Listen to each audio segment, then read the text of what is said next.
you've had a fascinating, you come from a family that built up this media company, but you've really decided to quite consciously move it in a particular direction that you feel is right for the future, I suppose. Do you want to unpack that a little bit first? Sure. Yeah, so, our family business was started by my grandfather almost 90 years ago. And he started the 6th private TV network in the world in Venezuela. So really forward-thinking kind of guy to think that that was a good idea in Venezuela. And so media's, in a way, we have been in a lot of other businesses, but media has always been our legacy business. And when I was about to take over as CEO 5 years ago, for the previous 2 years, I was director of strategy, which was really fun because nobody had any idea what I was doing. It was a position that previously had not existed in our company, and there was no definition for what it was. So strategic projects is always a brilliant job. Brilliant. It was great. Nobody knows. So I had full access. I went to all the meetings. I asked a lot of questions, and everybody gave me a lot of information. And what I realized as I was trying to decide if I could possibly take over as CEO was that if I was going to take over as CEO, I really had to change the structure of our company fully. We're not talking about little changes. We're talking about substantial changes, not only because I thought we were heavy, but also because I had realized that the world had changed drastically, and if we were going to survive as a media company playing it forward 20 years, we really, really, really, really needed to change everything that we were doing.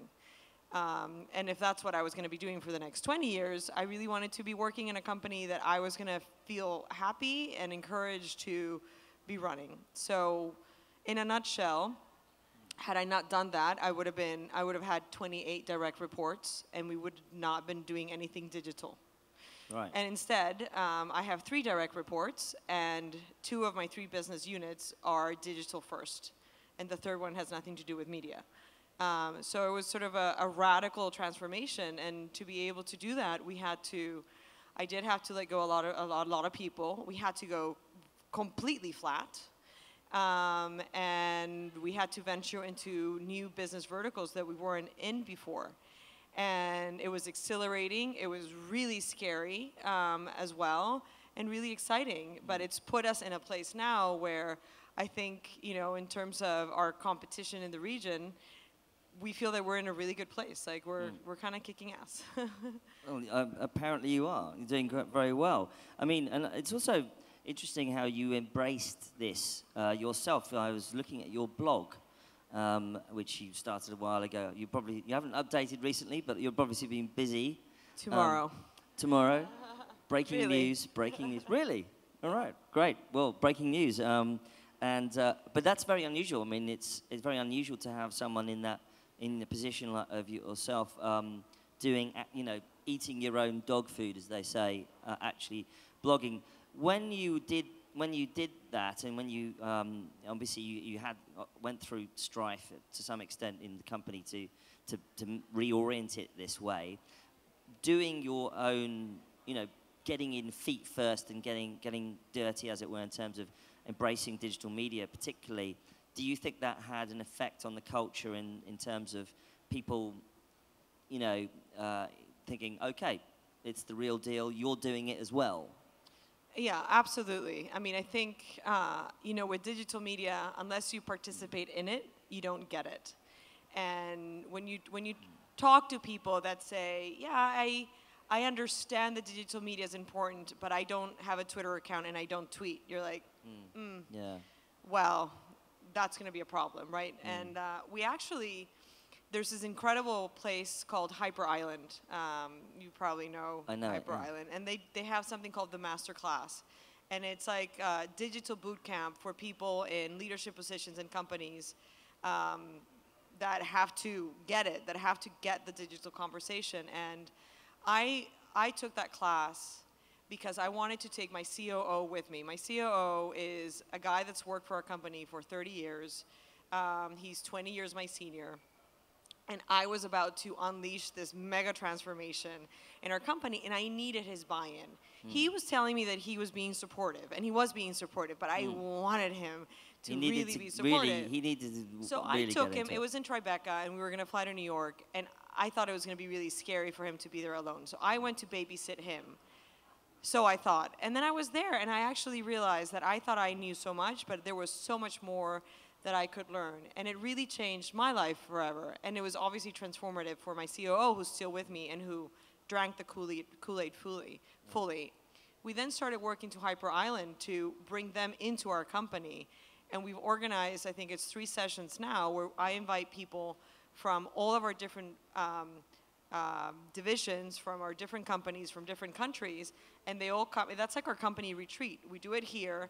It's 3 days. We get everybody together, and we have these sessions, and it's been the most transformative tool that I've found to get people to understand not only my vision, but to just get it, that they have to keep learning, that the world changed, and that you cannot be a passive observer, period.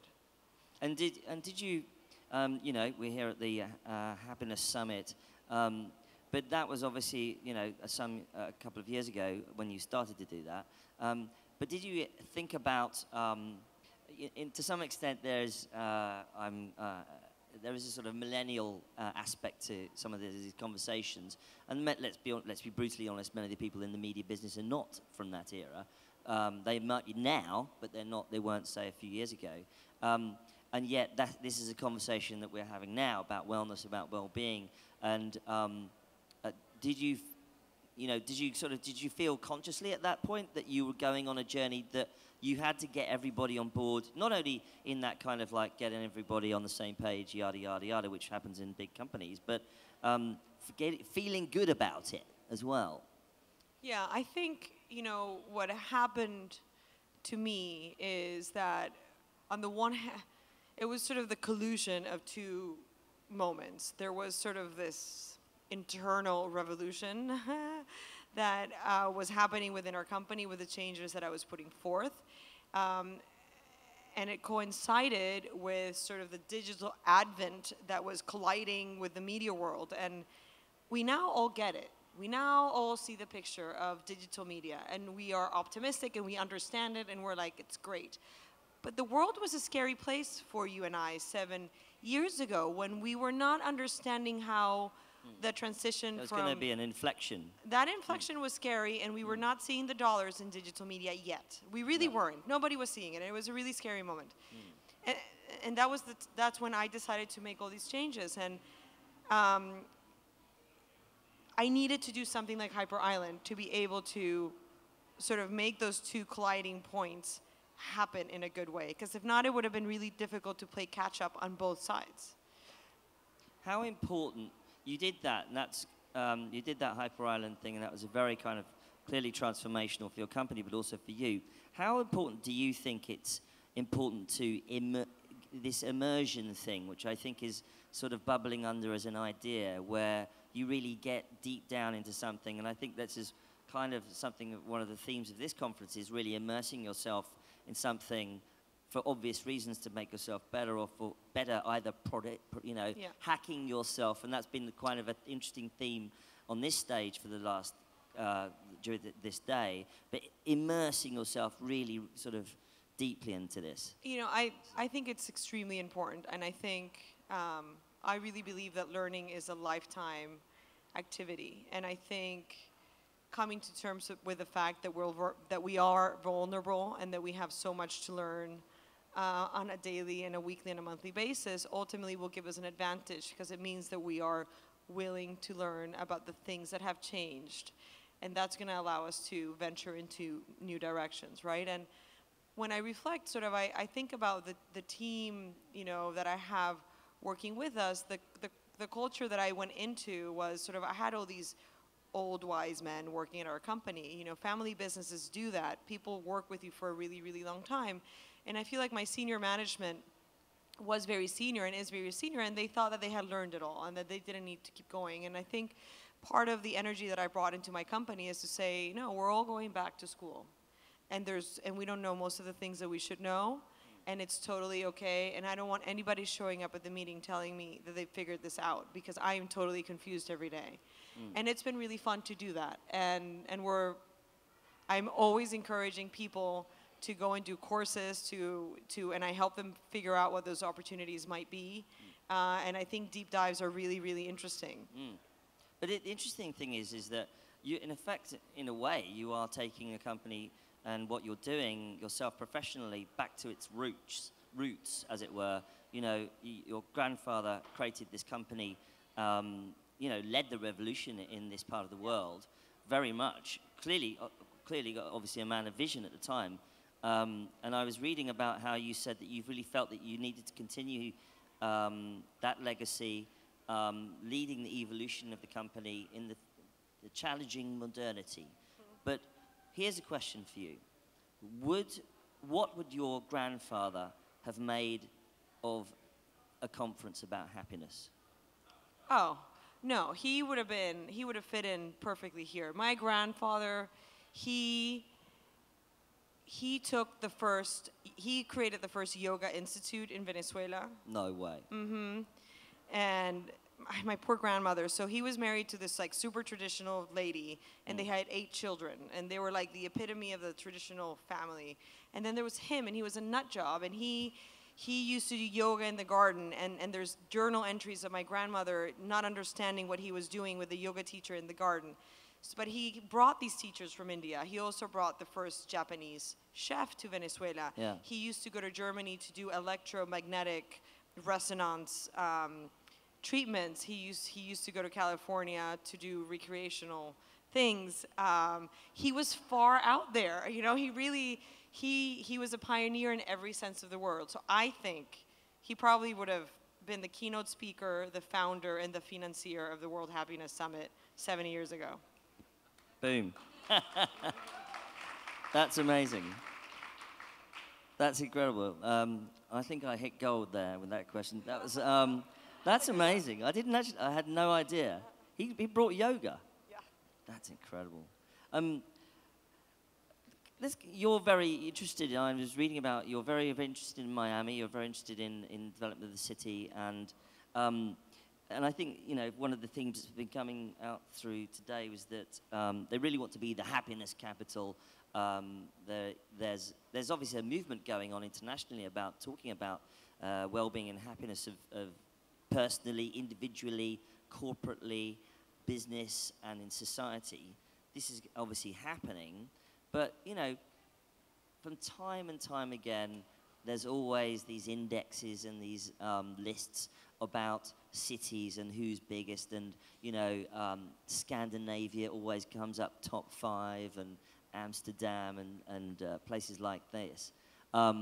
What do you think is got the city's got the special sauce over those competing cities? I'm gonna land your statement. I think for me, first and foremost, I think wherever one lives, one has to be a good citizen. And you have to live like a local. And living like a local means really caring about the community that you're a part of. And for me, when I moved to Miami 3 years ago, I realized that if this was gonna be the place where I was gonna live, where my kids were gonna go to school, where I was gonna be running my company out of, where I was gonna representing all the employees that we have, I had to become committed to the city, and I had to become committed to Miami, and I had to figure out how to be really happy here. And it was a decision. It was a decision that I made, that I was gonna try to make this place the best place that I could make it, so that it would work out for me being here. And I think everybody should make that decision regardless of where they are, not just in Miami, but wherever they are. You have to be a good citizen. You have to care.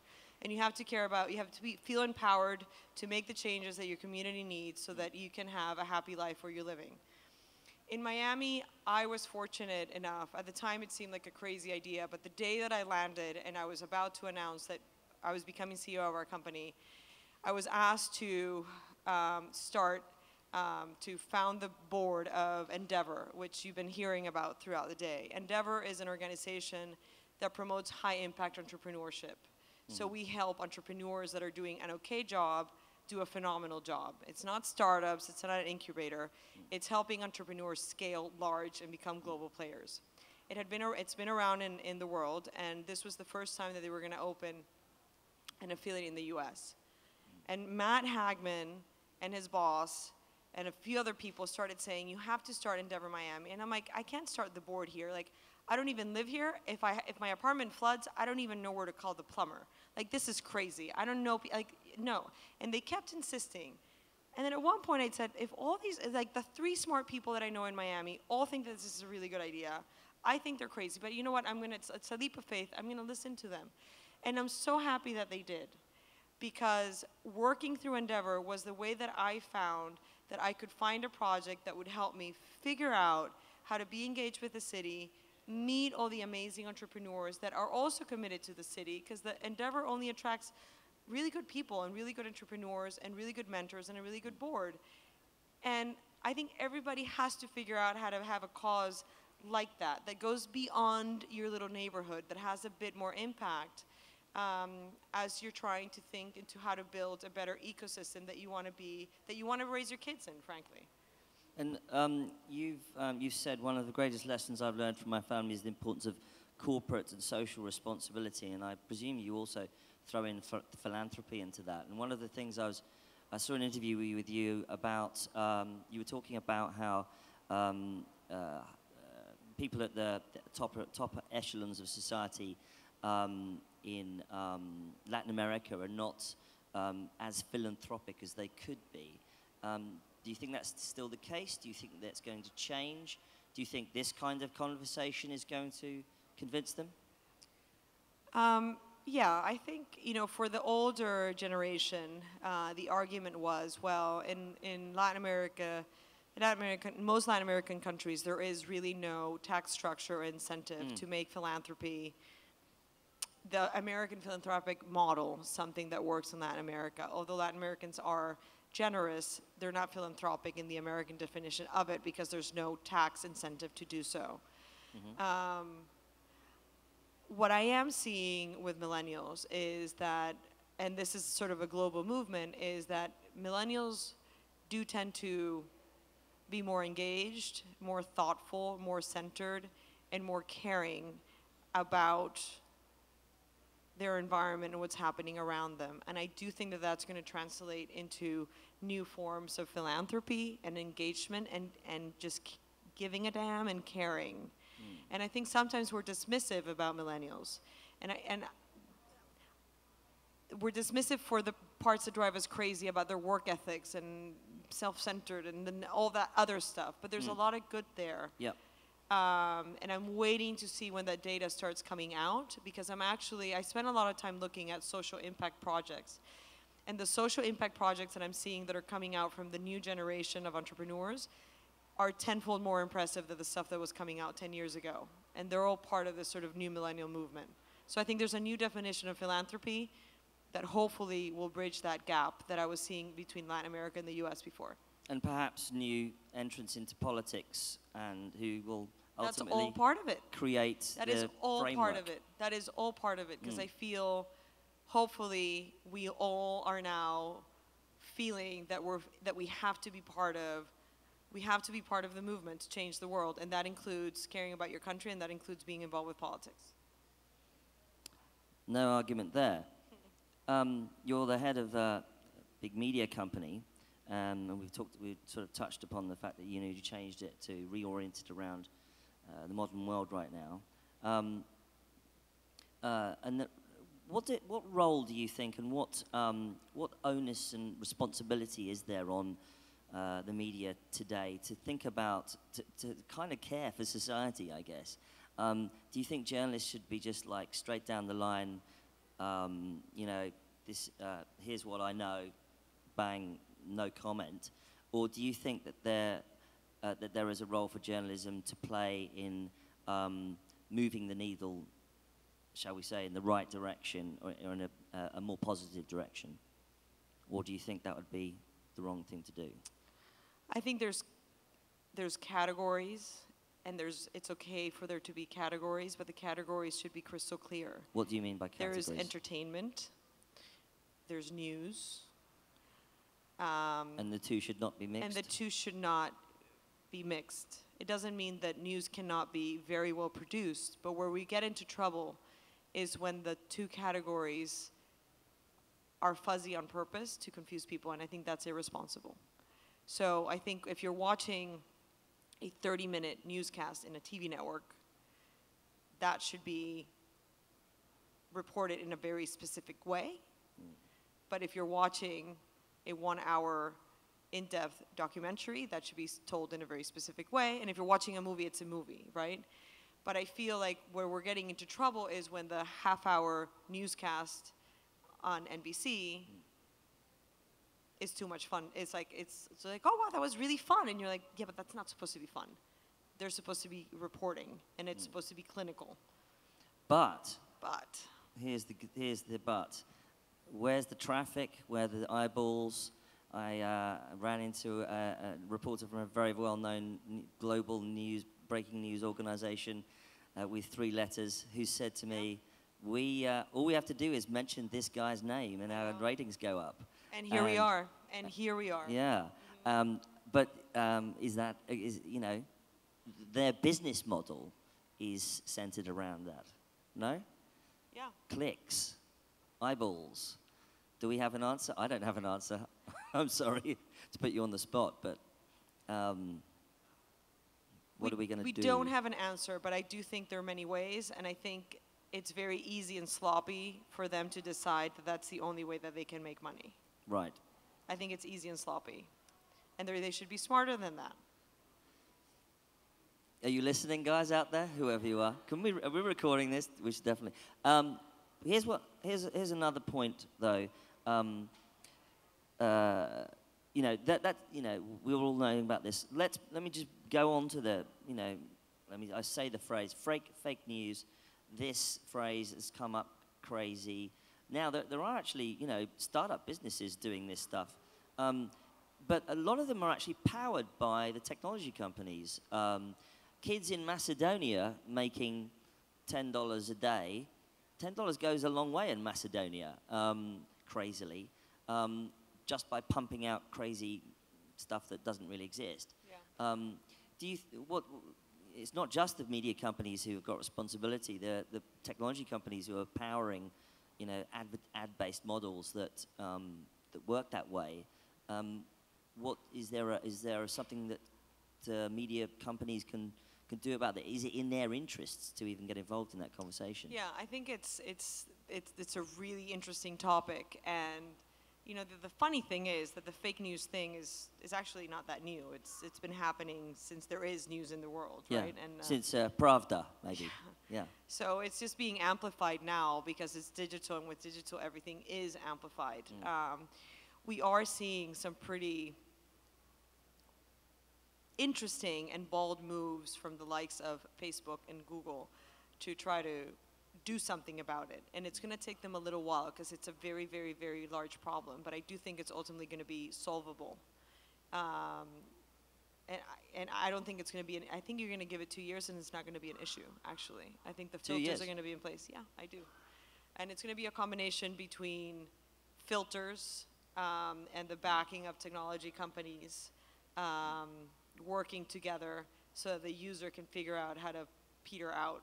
Because they still want to make their money. They still want the clickbait of some description, don't they? But I guess you want it about, Kim Kardashian's new hairstyle rather than something that's going to affect an election. Yeah, exactly. And and the tricky part is figuring out, if there's 10 items, if there's a spread of 10 items of fake news that go from Kim Kardashian's new fake hairstyle all the way to, I don't know, President Obama. Emails, etc. Yeah, getting married for the 5th time. Yeah. Let's just make something ridiculous. And, there's a filter and a partnership that allows that news to not come out. They're not going to ban the 10 stories, right? But you want them to ban the one about President Obama because it's malicious and it's not true. But the one about Kim Kardashian's fake hair, not so much, right? So it's like, how do you decide where the needle is going to fall? We could spend hours on this, but the trouble is that somebody prominent tweets it that so Obama's been married 5 times, and then they're reporting on that. No, I know. But And my that's the point is problem. that there are initiatives working to filter out the Right. fake news, but what they're having a really difficult time is defining fake. Somebody said to me, how about this, that Mexico should buy Twitter and then just shut it. I mean, it'd be kind of cheap, actually, probably. Should we have a whip round? Quick whip round. Anyway, I'm kidding around. And do you think, just briefly, I mean, your journalists must be hyper aware of this as well, and this must be, this conversation happens in every newsroom today. Is there a kind of sort of 10-point, tick box? Are people coming up with structures around these things, or are we still feeling our way? So you're asking the wrong person, because all my journalists are in Venezuela, and the only way that I can survive as a media network, and I'm the last independent network left in the country, and the only way that we have figured out how to survive for the past 17 years is by being clinical in the way that we report news. Right. And by being clinical, it means that we simply report facts. Yeah. So we can't even entertain anything that would remotely smell like fake news. We don't have any space for that. So my reporters are on only one side of that conversation. I think we could learn a lot from you guys in London, and certainly in other parts of the world. I think that's super cool. If you want a really exciting internship, come work with me. Well, I'm just starting out in my career, and I'd love that opportunity. Finally, yourself, we're at the Happiness Summit.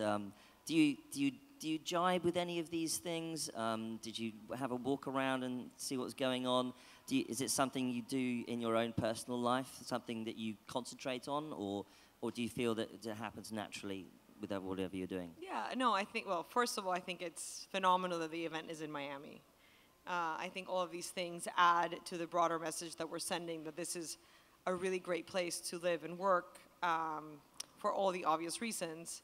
But not only the weather and the people, but airlift, and also the fact that it's a phenomenal place to run a really big company, which sometimes is missing from places like Bali, where they also have really nice weather, but you can't run a big company in. So it's really nice. And no, I actually believe that you do choose to be happy, and I think that happiness is something that you have to work on every day. So I do get all of this fully. Do you do anything specific? Using apps or yoga or meditation? I do. Which ones? A little bit of all of it. Which ones? I do Headspace. Headspace, yeah. English accent, you see. Do you do Headspace? Do I do Headspace? Yes. Do you know what Headspace is? Yes. Have you ever heard it? I am in tech. I've heard about this. Well, but I wonder, so for anybody who does Headspace, the guy who guides you through meditation has an English accent. Does he? And I am 99% sure that the reason I've learned how to meditate is because of his accent. Well, I mean, it's funny because mine is an American accent, so that's how I've learned how to meditate. But there's also, I've got a great entrepreneur friend who's done Calm.com and does a few of these things. So you're doing that? Yeah, but I think, beyond the meditation, the exercise, and the yoga and the whatever, I think it's more about making a decision to not sweat the small stuff and living in the present, and realizing that we're pretty lucky, and making decisions that simplify your life so that you can be really good at what you're good at. And just letting everything else go. You're a fan of simplicity. Yeah. And so do you think you're going to come back next year? Absolutely. And support? With my grandfather, who I'm going to bring back from wherever he is. Can he come back and do a yoga session? Yeah, if we bring Magic Leap, I'm sure we can have him in hologram version. This is going to happen. Well, I just want to thank you, Adriana Cisneros. Thank you. For coming and talking to us. Thank you so much. Thank you so much. Guys.